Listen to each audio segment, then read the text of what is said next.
はい、こんにちは、白川隆です。中野先生、福士先生、北川先生、菊野先生です。ありがとうございます。こんなせっかく素晴らしいメンバーがいるので、もう世界大会4連覇と、ね、世界大会空手で優勝、BJJ でいろんな大会に出てね、やってるシステマーの先生、そして、はい、システマーの先生、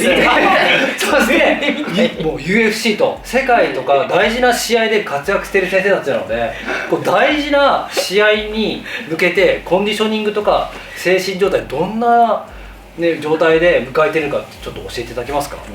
そうするとやっぱこうビジネスでビジネスパーソンの方もこう武道美術の精神が普段の生活に生かされるかと思うんですよ。すごい、はい、どうですか中野先生、世界大会4連覇してますけど、大事な世界大会に向けてどういう気持ちとそういうコンディション作りってやってますね。私としてはやっぱり自然体に行くとはいえ大会とかって非日常なので、いかに非日常に合わせられるかだと思うんですよね。で合わせるというかその NG を持たないようにするっていうですね。NG を持たない、これがこれがあると嫌なんだよねみたいなのがなんていうかね、感じやすい人ってやっぱりなんか非日常の悪い面を拾うというか、だからやっぱりまあなんていうかね、自分にとって不都合なことがあった時にそれは普通のことであるって思うような訓練をするっていうんですかね。なんかもう小さいことを聞いて嫌なことの NG をやるなってことですよね。そうですね。あとは先ほど皆さんに喋った時も言ったんですけど、その情緒をちゃんと演算しておくっていうんですかね。はい。そんな感じですかね。このなんか物理像、生理像、心理像、情緒像があったとしたら、やっぱりなんか情緒が乱れてる時って心理が回ってなくて、で肉体的な活動が変なことしてて、で生理的な反応が悪くて、出るホルモンが例えばテストステロン、男性ホルモンの元になる DHA じゃなくてストレスホルモンのコルチゾールが出ちゃって、で情緒が乱れて心理像が働かないってなるので、例えばじゃあちょっと今緊張してるから深呼吸しようかなってなると、その筋肉を動かすので物理像なわけですけども、でそれで生理的に流れるホルモンがかかって情緒落ち着くみたいなのをちゃんと訓練としてやるって感じですかね。試合に向けて。そうですね。あとその日々ですよね。日々か。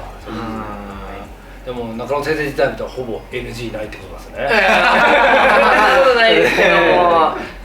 それぐらいの精神の気持ちを持っていると。そうですね、持ちたいですね。でもこれはもうでもね、いろんな武術だけじゃなくて武道美術だけじゃなくて普段のね仕事に対する大きな仕事、プロジェクトとか任された時もそうですよね。つながりますね。じゃあ福士先生、世界大会もね空手優勝されてて、でいろんな他流の試合とかにも出ましたよね。どういうコンディション作りと精神やっぱ緊張はしちゃうんですよ。ただいい緊張と悪い緊張ってあるじゃないですか。で悪い緊張をしてる時ってのは絶対負けるんですよ、結果で。僕も勝ってるけどやっぱ大会も何大会もあるんで負ける時もあるし、この間負けましたし、で、この、悪い緊張をしてる時ってこう考えた時にやっぱり不安が拭えてないんですよね。こう不安、大会が決まりました。その大会までの期間、もちろんその前はずっと練習してるんですけど、その間の期間はもういかに不安を取り除くのか、でこの不安がある状態だったらやっぱ試合が負けてしまうと。だからスタミナがちょっと不安だなだったり、怪我してうまく追い込めなくてこの部分がちょっとでも脳裏に不安、ちょっと不安なんだよなとかで出ちゃうと確実に負けてます。だから僕はもうその試合までの期間は不安を取り除く作業の期間だと思ってやってますね。準備力ですね。そうですね。やっぱ嫌な不安ってすぐ分かるんですかね。分かっちゃいます。しかもまた試合前になるとそういうの強くなってくるんですよね、どんどん。そんな感じです。不安を取り除くってことですね。でも練習しかないですよね。そうなんですよ。やればやるほど不安っていうのは取り除けるんで、もうそこまで来て試合当日になって緊張しちゃったらもうあとはなんとかなるだろうと。福士先生って見てるとそうですよね。結構ちょっと言い方はおかしいかもしれない。図太さいい意味でやっぱ競技の人でだって年齢も若いじゃないですか。まだ32歳で若いのに結構太いなってすごいいい意味で太いなと。あとはなんとかなるぞ。そうですね。たくさんの練習量とやっぱそのなんとかなるよっていう太さもありますよね。ありがとうございます。美しい合気道。北川先生、システマですけど、本当にブラジリアン柔術の大会でたくさん出て優勝されてるんですよね。はい。どういうそんな大した競技人生ではないですけれどもね、僕の場合はもう本当に普段追い込むっていう、なるべく普段の練習ですよね。直前の1週間とかもう調整して体休めてで体重調整してぐらいしかできることないと思ってるんで、その前ですよね。その調整にその疲れを残さない期間にどれだけその自分の苦手な局面を見つけて、でそこをいっぱいこうスパーリングで試してここの解決策を見つけたりとか先生とかに聞いたりして、でそれをまあ修正してで、まあ、フィジカルもちょっとやってみたいな、だから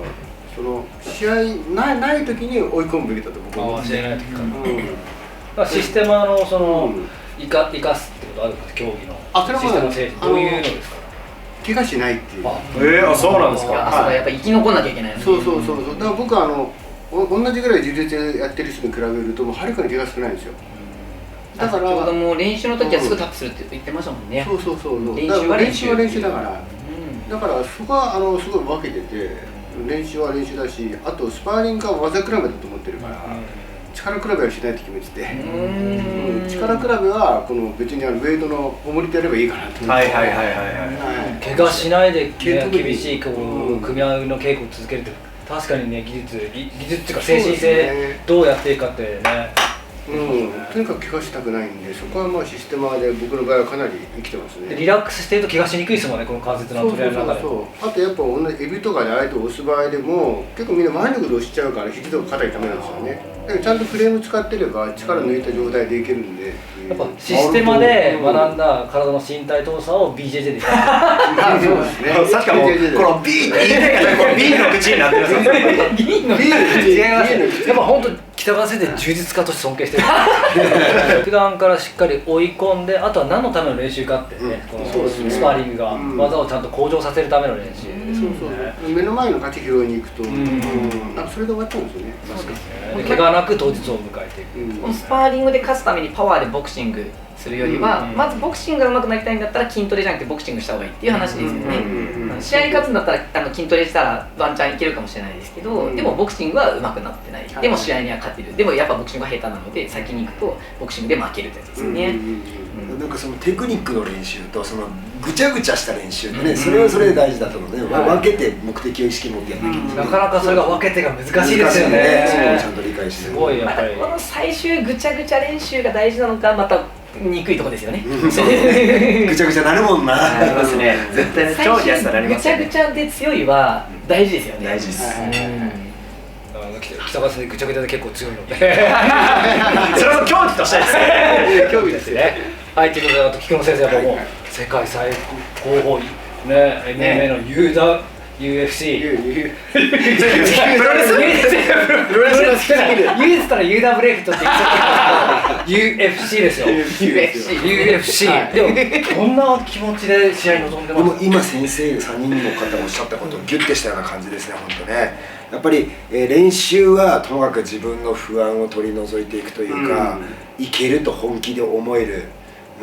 希望を持てる、絶対いけると思える準備を全力で尽くしていく。で、でも最終的には結局、腹とか覚悟みたいなもので、僕膝の靭帯切ってても勝ったこともあるし、逆にめちゃくちゃノリノリだったのに秒殺されたこともあって、関係ねえなってのはすごい感じますね。体がどうこう心がどうこう関係ないと。ただその試合してる最中にどんだけそこに集中できるかと、今ここに集中できるかっていうね。だから準備は目いっぱいそれまではするんですけど、その瞬間はもう関係ねえ、それまでは家庭は関係なくそこに入れるか集中できるかってことだなぁと感じてます。なるほど。なんか特に世界大会とかだと準備ってなんか何を準備しても分かんないんで、そうですね。何がないですね。僕は頭蓋骨骨折したまま電話で使う時あるんですけど、あの時もなんか別にいいから死んでもみたいなのって、なんか別に命を懸けるとか意味ではなくって、ある意味ちょっと達観しておくっていうんですかね。なんかこのなんか勝ち方なんていうんですかね。この例えば老いって病気とか老いるとかなんか自分がダメになることに対してなんかこの心配になったり嫌がったりするのが成熟しないってなんか心理的には言うらしいんですけども、そこでなんか成熟しておくと腹が座ってやんなきゃいけないことだけにフォーカスできて、いわゆるなんか最近ツイッターでもなんか上げられてたそのいわゆる有意識の40ビットじゃなくて1100万の無意識の方で行動を選択できてなんか勝手にカウンター打てるみたいな時は大体それな気がしてるんですよね。僕なんか怪我してる時の方が圧倒的強いですね。なんかスイッチ入っちゃいますね、バチン。怖っ。ゾーンに入ります。欲がなくなるんでしょうね。なくなります。もうなんか選択するものを絞ります。なんかせっこく体力どうこうのこうのみたいなのが全消えしてもうなんか変な意味でいい意味で捨て身になれるというか。手負いの動物強いのもなんか分かる気がしちゃいましたね。そういうことかみたいな。手負いの動物って言ったら白川先生、菊野先生も見てました。動物ですからね。人かです。腹が決まるって結構ね、優雅やすで行う形でなかなか腹が決まるってないですよね。白川先生腹決めまくりですよね。でもそれは決まりまくりですね。俺は目させてでも大物ビッグネームばっかり出てますもんね。これ本当なんですけど、圧倒的稽古量をこなすことと、あとはそれこそ福士先生じゃないですけど、別に恥かいてもいいなと思ってる。別に恥ずかしい姿いやでもそうですよね。別に常にかっこいいところを見せるわけで人間だから全然もう本当に失敗してもいいし、だけどやっぱり圧倒的稽古してきてるので、もうねうまくやったよっていう気持ちと、なんとかなるだろう。そうでもそれってすごい大事だと思うんですよ。でそのなんとかなるだろうって来る自信とか腹決まるって絶対いい稽古量だと思ってるんですよね。なんか勝ちたいっていう気持ちにとらわれちゃダメなんですけど、勝ちたいっていうのは前提になきゃいけないじゃないですか。なんかこの時に勝つためにどうするかのところで勝ちたい気持ちを減らすのも大事っていうか、なんかこれ何て言ってるか分かんないんですけど、なんか僕あれですよ、なんか変に勝ちたいになると守りに入って、なるほど。そうなんですよ。結局なんか正しい選択をなんかしづらくなるんですよ。大学生の時それあったんですよね。めちゃくちゃ勝ちたいので、なのでなんか攻めれなくなるんですよね。攻めるとカウンターされたり、打てばガードが開くので、あと疲れるとか、なんかせっこく戦って、なんかしかもカウンター待ちしてるのに相手のリズムで動いてるのでカウンター出なかったりするんですよね。自分のリズムじゃないので、なのでなんかなんですかね、クイーンのないように試合するっていうとなんかすごいそれっぽいんですけど、やっぱなんか負けてもいいっていうのは勝ちたいからこそなんかせこさを消すために大事みたいなのはなんかあるような気がするんですよね。確かに勝ちたいっていう気持ちが強くなりすぎちゃうと、もちろん勝ちたいんですけど、勝ちたいっていう気持ち強くなりすぎちゃうと本当にもう型にはまっちゃうというか、ですね。だから勝ちたいが負けたくないになっちゃうんですよね。そうなんですよね。負けないようにどうやって戦おうかっていうようになっちゃうんで、もっと小さい動きになっちゃうというか、で何々しないばっかりになっちゃうんですよね。何々するじゃなくて、何々し気ない持ちがまあ前向きじゃないですもんね。後ろ向きな気持ちでね。何々しないモードの時は本当ゾーン入んないんですよね。なんであの時あんなに打てるのに今日打てないんだろうみたいになるので、あれしたいこれしたいの方が意外にいけますよね。で最終的にあれしたいこれしたいもなくやれてる時がいいんですけど、美しい合気道。はい、ということで、貴重なもう世界で戦ってきた貴重な先生の方のお話聞かせてありがとうございました。やっぱ本当ね、腹を決めて、そしてやっぱ何を練習してるかしっかり準備することがやっぱり自信につながって、そしてやっぱこう大事な日に向けて自分の力を発揮できるってことですよね。だからこそドロップキックをできるわけですよね。決めてね。ドロップキックしっかりと今後も決めていきたいと思います。はい、ということで皆さんご視聴ありがとうございました。ありがとうございました。